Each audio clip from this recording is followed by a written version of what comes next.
감사합니다. 지훈아 목사님도 너 많이 사랑해.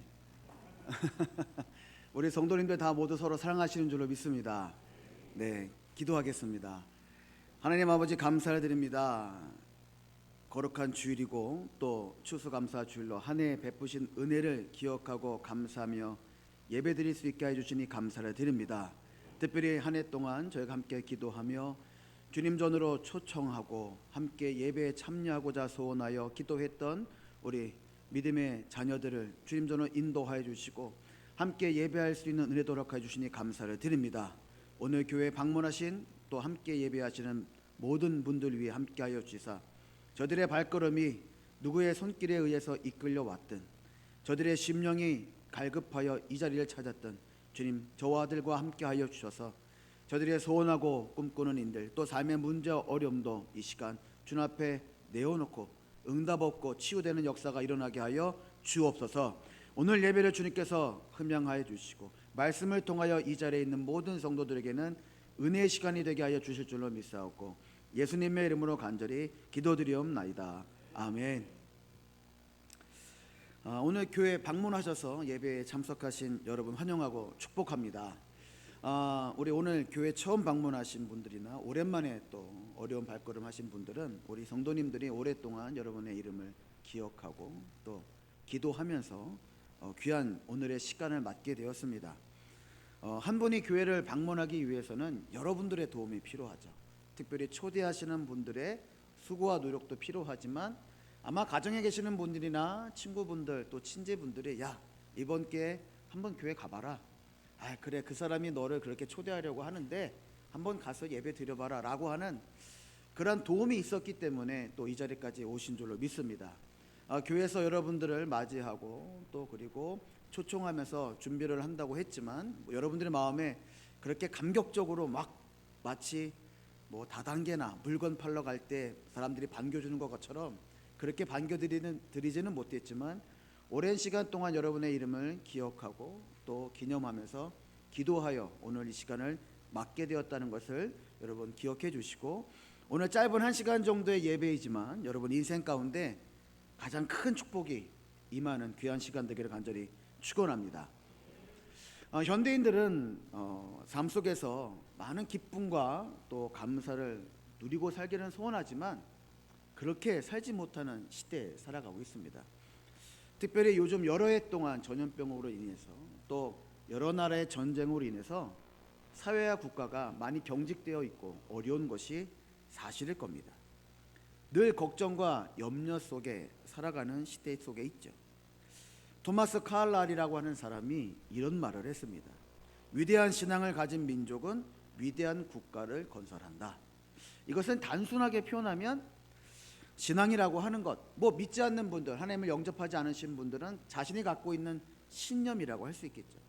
이것이 개인의 인생을 바꿀 뿐만 아니라 국가의 운명도 바꿔나갈 수 있다는 말이 될 것입니다. 국가의 운명도 바꿀 수 있다고 하는 그 신앙, 위대한 신앙, 참으로 훌륭한 신앙이지 않을 수 없습니다. 그런데 과연 그 신앙이 무엇이냐? 뭐니 해도 감사하는 신앙이라 말할 수 있을 것입니다. 작은 일에도 감사하며 사는 사람과 불평을 또 불만을 가지고 사는 사람의 인생을 비교해 보면 아마 여러분이 더 잘 아실 겁니다. 완벽하게 다르다고 하는 거죠.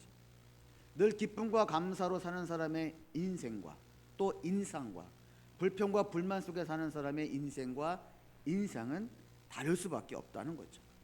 감사하는 얼굴과 불평하는 얼굴은 확연히 다릅니다. 또한 어떤 사람이든지 감사하고 인상이 좋은 사람을 함께하고 싶은 것이지 찡그리는 얼굴, 불평이 가득한 얼굴을 반기는 사람은 없을 거죠. 얼굴 표정 하나가 사람과의 관계도 그렇게 다르게 바꾸어 놓는데 훌륭한 신앙을 소유한 성도의 인생이라면 어떻겠습니까? 그리고 위대한 신앙, 아주 훌륭한 신앙을 소유한 사람들의 아름다운 인생이 가득한 가정과 나라의 운명은 또 어떻게 달라지겠습니까? 감사하는 신앙이 우리의 삶을 더 윤택하게 만들어준다고 하는 것은 당연한 진리고 우리가 너무나 잘 알고 있는 상식에 가까운 그런 일들입니다. 윤택한 삶을 살며 하나님께 감사하는 성도가 살아가는 가정과 이 나라의 미래가 아름다워진다고 하는 것 또한 당연하다고 하는 거죠. 그렇기 때문에 감사의 때를 놓쳐서는 안 된다고 하는 겁니다. 지금 내가 감사해야겠다라고 결심했으면 지금 해야 한다는 거죠. 부부간에도 가족간에도 내가 지금 감사한데 라는 말을 표현하려면 지금 해야 되죠. 때를 놓치면 할 기회가 없다고 하는 거죠. 그래서 처음 생각은 하나님 생각, 다음 생각은 나의 생각, 나중 생각은 마귀 생각이라는 말도 있습니다. 지금 해야 될 것을 지금 해야 되는 것이 하나님의 생각이고, 조금 다음에 생각하며 그래 다음에 할까 하고 하는 생각은 내 생각이고, 마지막에 나중에 하는 생각은 마귀의 생각이라고 하는 겁니다. 그래서 감사도 때가 있는 법이죠. 어느 유명한 5명의 개그맨이 공연을 하고 있었다고 합니다. 공연을 다 마치고 퇴장하다가 5명 중에 1명이 마이크 스탠드에 부딪혀서 넘어졌어요. 거기에 그 공연을 보러 왔던 많은 관중들이 마지막까지 개그를 한 줄 알고 크게 박수치고 좋아했다고 하죠. 근데 사실 그러고 나서 무대 뒤로 갔을 때 4명의 친구들이 그랬다고 합니다. 야, 너 공연을 1, 2년 하냐? 왜 집중하지 못하고 그렇게 마지막에 혼자 넘어지고 왜 그러냐? 뭐 너 혼자 튀고 싶어서 인기 받고 싶어서 그러냐? 그렇게 말했다고 해요. 사실은 그가 당황해서 불이 꺼지자 잘 앞이 보이지 않아서 그래서 넘어지게 됐죠. 그는 밤에 운전할 때도 잘 눈이 보이지 않았다고 합니다. 그래서 그냥 이게 야맹증인가 라고 하면서 늘 안경점에 가서 안경 맞추는 거로만 그렇게 그 일을 모면했다고 하죠. 그리고 어느 날 공연을 다 마치고 멤버들을 다 모았다고 해요. 그러고선 그 친구가 중대 발표를 합니다. 야 친구들아, 나 미안한데 사실 앞이 잘 보이지 않는다 라고 말을 했어요. 여러분 잘 아는 분일 것 같아요. 틴틴5라고 하는 홍록기, 김경식, 이웅호, 표인봉 그리고 이동우 씨. 이 5분들이 그렇게 공연을 하다가 이동우 씨가 앞이 보이지 않게 되죠. 특별히 이동우 씨는 결혼하고 100일 만에 망막 색소 변성증이라는 불치병을 앓게 되고 시력을 잃게 됩니다. 망막 색소 변성증, 이거는 시세포가 이제 퇴화하는 그러한 희귀병이죠. 아직도 그 질병의 원인을 찾지 못하고 치료할 수 없는 불치병입니다. 충격적인 사실을 이제 알게 된 멤버들이 오랫동안 오해해서 그렇게 늘 구박하고 했던 것에 미안한 마음과 또 불치병에 걸린 안타까움으로 슬퍼했다고 합니다. 뭐 얼마 전에 방송에 나왔는데 그 친구들 가운데 김경식이라고 하는 분은 지금도 이동우 씨를 위해서 물심양면을 도우며 살아가고 있다고 하죠. 친구가 시력을 다 잃었기 때문에 방송에 참여할 수 없으니까 유튜브 방송을 개설해서 둘이 그렇게 우동이라고 하는 그런 이름으로 아직까지 방송을 하면서 생업을 책임져 주고 있다고 합니다. 이 이동우 씨는 지금 시력의 약 5%만 남아 있다고 합니다. 그럼에도 불구하고 지금 뭐 기적과 같은 삶을 살고 있죠. 아직도 라디오 방송을 하며 살아갑니다. 근데 제가 왜 이분의 말을 계속 하고 있느냐? 사실 이분이 예전에 어떤 분이 방송에 사연을 듣고 40대의 남성이 자신의 눈을 기증하겠다고 해서 그분을 만나러 가게 되죠. 얼마나 기뻤는지 몰라요. 자신의 눈이 이제 앞을 볼 수 있다는 그 기대만 가지고 기증자를 만나러 간 그 이후에 기증받지 않겠다고 하는 결정을 하게 됩니다. 그래서 기자가 물어봐요. 아니 왜 기증받기로 했는데 안구를 기증받지 않습니까? 라고 하니까 이동우 씨가 저는 이미 기증을 받은 것과 마찬가지입니다. 그분은 저에게 세상을 볼 수 있는 눈을 이미 저에게 주셨습니다. 라고 이렇게 말을 했다는 거예요. 왜냐하면 눈을 기증하겠다고 했던 분이 근육병 환자였어요. 전신을 움직이지 못하고 안구만 좌우로 흔들 수 있는 그런 분이셨어요. 죽는 날까지 평생 침상에 누워서 눈으로만 자신의 의사를 표현할 수 있는 분이었죠. 그래서 이 이동우 씨가 그분을 보고 나는 하나를 잃고 나머지 9을 가지고 있는 사람인데 그분 오직 하나 남아 있는 것마저도 나에게 주려고 합니다. 어떻게 그걸 제가 달라고 하겠습니까? 라고 말했다고 해요. 요즘은 99개를 가진 사람이 남은 한 가지를 갖기 위해서 남의 것을 뺏으려고 하는 그런 양육강식의 짐승의 세상을 살아가고 있습니다. 많이 가진 사람은 더 갖기 위해서 남의 것을 뺏으려고 하고, 마지막 하나 가진 사람은 그 하나를 뺏기지 않게서 죽기 살기로 살아가는 시대에 살아가고 있죠. 행복은 생각하기에 따라서 내 곁에서 쉽게 찾을 수도 있고 잡을 수 없을 만큼 저 멀리 먼 곳에 있기도 합니다. 내가 갖지 못한 것보다 내가 가진 것에 더 감사하며 산다면 어느새 행복이라는 것은 내 마음의 문을 두드리면서 내 곁으로 찾아올 거죠. 오늘 본문의 말씀에 보면 시편 기자가 자신의 공경 중에 있을 때 건져주신 하나님께 감사하며 전심으로 감사한다 라고 그렇게 고백하며 노래하고 있어요. 이 시편의 기자도 세상에 많은 권세자와 대적자들이 자신을 죽이려고 하는 그 상황 속에서 주님의 영광을 나타내고 주께 감사하는 것을 부끄러워하지 않고 오로지 주께 감사하며 찬양하며 살겠다고 하는 결연한 의지를 말씀 속에 드러내고 있어요.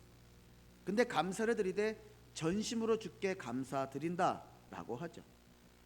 삶의 변화나 풍요를 위해서 이미 안전하고 은혜를 입어서가 아니라 내 삶이, 내 목숨이, 내 마음이, 내 감정이, 내 심령이 불안하고 위험해도 마음과 뜻을 다하여 마음껏 정성껏 주님께 감사해야 된다라고 우리에게 교훈하고 있습니다.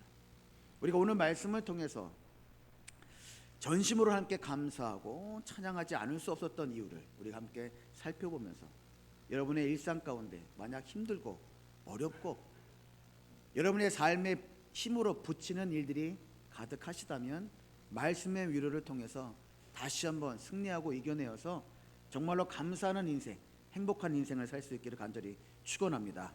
첫 번째로 전심으로 감사하기 위해서는 예배하며 감사해야 한다라고 말씀하고 있어요. 오늘 2절 말씀에 보면 내가 주의 성전을 향하여 예배하며 주의 인자하심과 성실함으로 말미암아 주의 이름에 감사하오리니 이는 주께서 주의 말씀을 주의 모든 이름보다 높게 하셨습니다. 아멘. 이렇게 말씀합니다.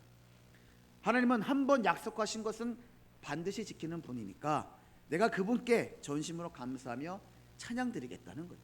비록 내가 대적자와 권세자들에 의해서 핍박받고 도망자의 삶을 살고 있고 내가 어느 순간 죽을 수밖에 없는 운명이라 할지라도 하나님은 나를 선택하셔서 지금까지 부르시고 사용하셨으니까 내가 죽는 날까지 나를 보호해 주실 것을 믿고 내가 감사와 찬양을 드리겠다라고 말씀하고 있습니다. 우리 주님의 마음은 늘 한결같습니다. 만약 주님의 마음이 이랬다 저랬다 한다면 우리가 어찌 주님을 구세주로 믿고 따르겠어요? 한번 말씀하신 것은 영원토록 변함없이 이루시는 주님이시기 때문에 저와 여러분이 이 시간 오늘도 이 자리에 나와 함께 예배하고 있는 줄로 믿습니다. 영원히 변치 않는 하나님을 위해서 예배를 사모하는 우리가 되어야 될 줄로 믿습니다. 그리고 예배 중에 감사와 찬양을 끊임없이 드리는 우리 모두가 되어야 될 줄로 믿습니다. 예배가 뭐냐? 하나님께 나와서 찬양 부르고 기도하고 말씀 듣는 거냐라고도 생각할 수 있죠. 근데 예배는 산 제사라고 말하고 있습니다. 우리가 할 수 있는 것, 가지고 있는 것, 소유하고 있는 것 가운데 가장 고귀하고 존귀한 것으로 행할 수 있는 것이 예배라는 거죠. 사실 주일날 예배 나오기 위해서는 주말부터 아주 복잡한 생각이 많이 듭니다. 주말에 뭐 결혼식도 있고 여러 가지 행사가 있죠. 근데 그것을 다 하고 또 친구도 만나고 친지도 만나다 보면 주일 아침에 일찍 교회 나오는 것이 쉽지 않다는 거예요. 그 모든 것들을 다 주의 손에 맡기고 잘 정리하고 내가 잘 인생의 지배를 통해서 주일을 준비해야 주일 아침에 기쁜 마음으로 주님 전에 나와 예배할 수 있다고 하는 거죠. 내가 세상을 지배하거나 내가 내 주변의 사람들의 인생을 지배하지 못하면 주일날 예배하기가 쉽지 않다는 거예요. 보통 믿지 않는 분들도 또 간혹 믿음이 좀 부족한 분들도 꼭 주일날 무슨 행사를 하자, 만남을 갖자라는 이야기들을 많이 하시죠. 그분들의 삶을 지배하지 못하면 나도 모르게 그 자리로 끌려갈 수밖에 없다고 하는 거예요. 그러나 예배라고 하는 것은 내가 하나님께 나의 전부를 드리는 것이기 때문에 내가 세상에 지배를 당해서는 안 된다고 하는 거예요. 왜냐하면 하나님은 예배드리는 자의 필요를 채워주시죠. 하나님이 예배드리는 자의 기쁨과 소망을 위하여 지금도 일하고 계신다고 하는 겁니다. 여러분, 모이기에 힘쓰고 전심으로 예배드리면서 주의 인자하심과 성실함으로 위로받으시고 치유받으시고 하나님께 영광 드리는 감사의 신앙을 회복하는 우리가 되기를 간절히 축원합니다. 두 번째로, 전심으로 감사하기 위해서는 간구하며 응답받고 영혼이 간건해지는 것을 감사해야 된다라고 그렇게 말씀하고 있습니다. 오늘 성경에 보니까 하나님이 간구하면 응답해 주신다라고 3절에서 말씀하고 있죠. 내가 간구하는 날에 주께서 응답하시고 내 영혼에 힘을 주어 나를 강하게 하셨나이다. 아멘. 이렇게 말합니다. 제가 여러 번 말씀드리지만 간구라는 말은 간절히 구한다라는 말이고, 그 간구라는 말을 우리가 간절하다라는 말로 다시 한번 설명할 수 있는데, 성경의 어원을 찾아서 확인해 보면 간절하다는 말의 의미가 간이 절단되는 심정이라고 말씀을 드릴 수가 있어요. 다시 말하면 내 장기인 간이 절단되는 그런 심정으로 기도하였더니 하나님께서 응답해 주셨다는 거죠. 우리가 간구하는 것은 정말로 우리의 목숨을 내어놓고 드려야 하는 기도라는 거예요. 절대로 변할 수 없고, 그리고 변하지도 않는 우리의 믿음을 담보로 내어놓고 내 목숨을 거기에 덤으로 올려놓아서 기도할 때 우리 주님이 그 기도에 응답해 주신다는 거예요.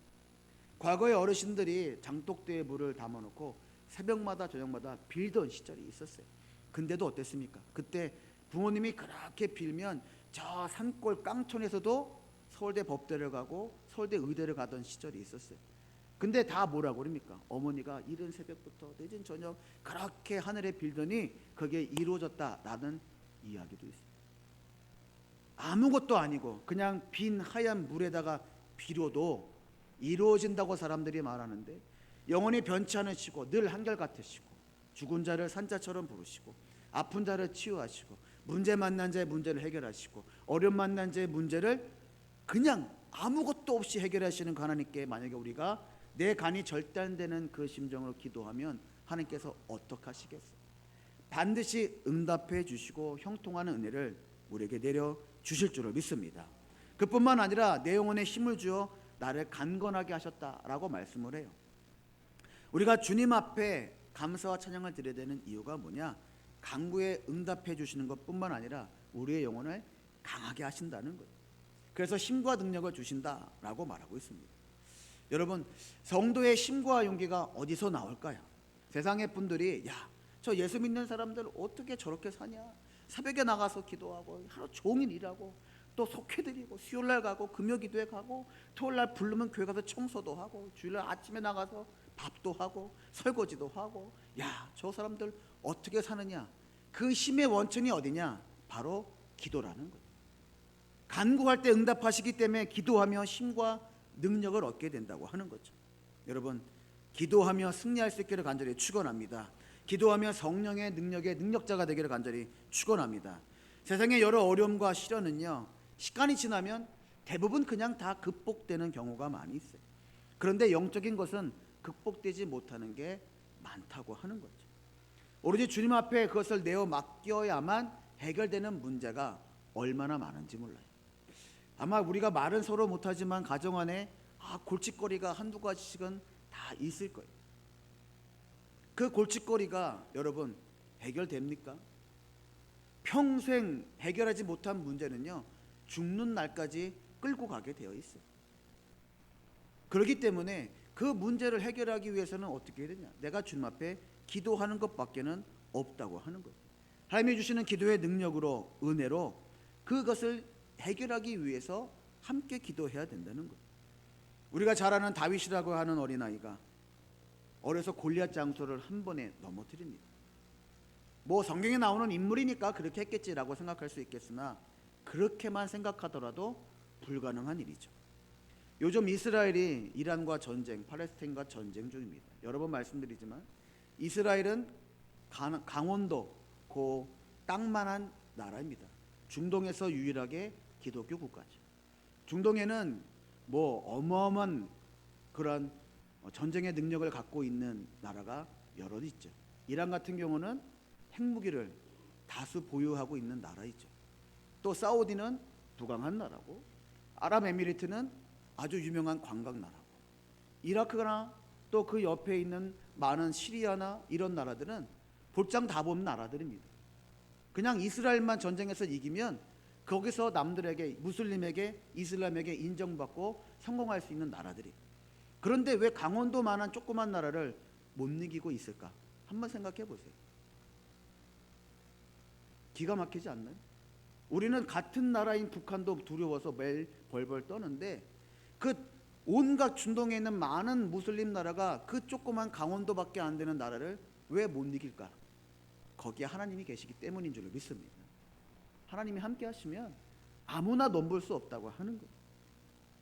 여러분, 주의 말씀을 통해 감사하고 찬양하는 삶을 잘 살기를 바라고, 특별히 기도하며 응답을 얻어서 영혼이 강건해지는 복, 세상의 그 어떤 위협과 위기 속에서도 흔들리거나 염려하거나 걱정하지 아니하시고 날마다 힘있게 앞으로 전진하여 승리하는 여러분 되기를 간절히 축원합니다.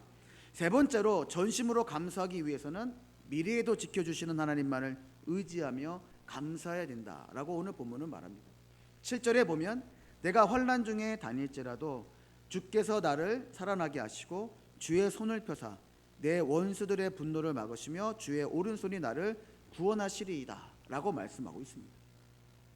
장차 하나님께서 장래의 나를 이렇게 구원해 주실 것이다 라고 그렇게 확신하며 고백을 하고 있는 거죠. 내가 환난 중에 다닐지라도 라고 말하죠. 다윗은 시편 23편에서는 사망의 음침한 골짜기다 라고 말하고 있어요. 근데 지금 이 시편의 기자는요, 환난 중에 있지 않은 사람이 아니라 이미 환난 중에 있는 거예요.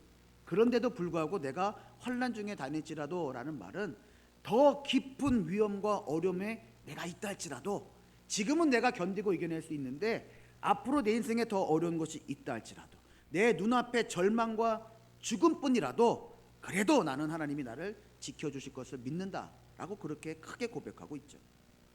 실제로 다윗이 사망의 음침한 골짜기 환난 중에 있을 때 끝없이 위기가 찾아옵니다. 피하고 싶어도 피할 수 없을 때까지 몰라가요. 그런데 우리가 염려하지 않아도 되는 것은 뭐냐? 하나님께서 환난 중에 다닐지라도 우리를 살아나게 하시고 구원해 주시길 때문에 우리는 걱정하지 않아도 된다고 하는 거예요. 어려움을 만나보신 분들 잘 아실 겁니다. 우리가 말하는 어려움은 해결의 방법이 눈에 보이지 않을 때죠. 그 일을 해결해 줄 사람이 생각나지 않을 때, 도저히 사람의 힘으로는 해결할 수 없을 때, 그때 유일하게 해결할 수 있는 분은 하나님, 그 하나님만을 의지해야 된다라고 말씀하고 있어요. 대부분 우리가 어려움과 문제를 만나면 뭐부터 끊습니까? 제일 쉬운 게 뭡니까? 교회에서 봉사하는 것부터 끌어내죠. 대부분 그렇습니다. 믿음의 사람은 그래요.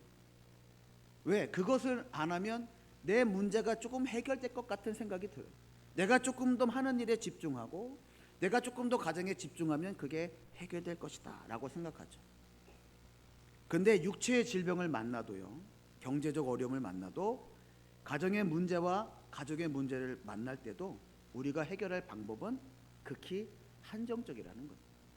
일시적인 그러한 해결의 방법은 있으나 영원한 해결의 방법은 찾기가 쉽지 않다고 하는 거예요. 그래서 오늘 성경은 우리가 겁내지 않고 두려워하지 않으며 포기하지 않는 이유가 우리 주님이 나와 함께 하시기 때문이다 라고 말씀하고 있어요. 미래에 대한 은총이 확실히 보장되었다고 믿고 있기 때문에 하나님을 향해서 의지하고 찬양과 감사를 끊임없이 드리면 분명히 내 흔들리는 인생, 마치 뿌리가 빈약하여 작은 바람에도 넘어질 것 같은 작은 화초의 인생이라 할지라도 하나님께서 우리를 붙잡아 주시고 처음 나를 부르시고 나에게 은혜 베푸셨던 그때 그 약속을 끊임없이 잊지 않고 이루어주시는 분이라고 오늘 성경을 말씀하고 있어요. 그리고 우리가 간구할 때마다 우리에게 용기를 북돋아 주시고 내 인생의 미래까지 보장해 주시는 분임을 믿고 여러분 날마다 승리할 수 있기를 간절히 부탁을 드립니다. 여러분, 세상을 향해 하나님이 허락하신 은혜와 은총을 감사하며 우리가 힘있게 외치는 인생들이 되어야 될 줄을 믿습니다. 지금의 인생이 너무나 어렵고 힘들어도 하나님께서 우리가 기대하는 것보다 그 이상으로 좋은 것을 우리에게 더 허락해 주실 줄을 믿습니다. 간구하면서 응답을 받아 감사하는 그런 위대한 신앙, 위대한 믿음을 통해서 우리의 인생뿐만 아니라 가정에도 이 나라와 이 민족에도 장래가 아름답게 됐고, 여러분 인생 가운데 이왕이면 어제를 돌아보고 내일을 바라봤을 때 어제보다는 내일이 더 소망이 넘치고, 또 오늘보다는 내일이 더 기쁨이 넘치고, 또 오늘보다는 내일이 여러분의 인생 가운데 정말로 기억 속에서 잠시라도 잊고 싶지 않은 행복한 그런 나날들이 되시기를 주님의 이름으로 간절히 축원합니다. 기도하겠습니다. 하나님, 아무리 힘들고 어려운 시기라 할지라도 우리가 기대하고 소망하는 것보다도 더 좋은 것으로 우리에게 허락해 주시고 베풀어 주심을 믿고 간구하며 살아가는 우리 믿음의 성도들 다 되게 하여 주옵소서. 내 현실에만 매몰되지 않게 해주시고 어제보다도 나은 오늘을 주셨고 오늘보다도 더 아름다운 내일을 주실 주 하나님을 의지하며 주의 말씀대로 살아가는 그러한 감사하는 우리 모두가 다 되게 하여 주옵소서. 예수님의 이름으로 기도드리옵나이다.